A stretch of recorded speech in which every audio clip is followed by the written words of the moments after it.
ಚೆಟ್ಟಳ್ಳಿ ಅಯ್ಯಪ್ಪ ದೇವಸ್ಥಾನದ ವಾರ್ಷಿಕ ಮಹೋತ್ಸವ ಶ್ರದ್ಧಾಭಕ್ತಿಯಿಂದ ನಡೆಯಿತು. ಪೂರ್ವಾಹ್ನ 7 ಗಂಟೆಯಿಂದ ಗಣಪತಿ ಹವನ, ಸಾಮೂಹಿಕ ಸತ್ಯನಾರಾಯಣ ಪೂಜೆ, ಮಧ್ಯಾಹ್ನದ ಪೂಜೆ, ಮಂಗಳಾರತಿ ಮತ್ತು ಪ್ರಸಾದ ವಿತರಣೆ, ನಂತರ ಅನ್ನ ಸಂತರ್ಪಣೆ ನಡೆಯಿತು.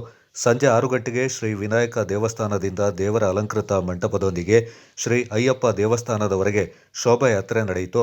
ರಾತ್ರಿ 8 ಗಂಟೆಯಿಂದ ದೀಪಾರಾಧನೆ, ರಂಗಪೂಜೆ, ಮಹಾಪೂಜೆಯ ಬಳಿಕ ಅನ್ನ ಸಂತರ್ಪಣೆ ನಡೆಯಲಿದೆ. ರಾತ್ರಿ 8 ಗಂಟೆಯಿಂದ ದೀಪಾರಾಧನೆ, ರಂಗಪೂಜೆ, ಮಹಾಪೂಜೆಯ ಬಳಿಕ ಅನ್ನ ಸಂತರ್ಪಣೆ ನಡೆಯಲಿದೆ. ಸಾಂಸ್ಕೃತಿಕ ಕಾರ್ಯಕ್ರಮದ ಅಂಗವಾಗಿ ಭಜನೆ ಮತ್ತು ಇತರ ನೃತ್ಯ ಕಾರ್ಯಕ್ರಮಗಳು ನೆರವೇರಿದವು. ಕಾರ್ಯಕ್ರಮದ ಅಂಗವಾಗಿ ದೇವಾಲಯದ ಆವರಣದಲ್ಲಿರುವ ಅಶ್ವತ್ಥ ಮರಕ್ಕೆ 3ನೇ ವರ್ಷದ ವಿವಾಹ ವಾರ್ಷಿಕ ಪೂಜೆಯನ್ನು ಎಸ್ಎಲ್ಎನ್ನ ವ್ಯವಸ್ಥಾಪಕರಾದ ಕಣ್ಣನವರ ವತಿಯಿಂದ ನೆರವೇರಿಸಲಾಯಿತು.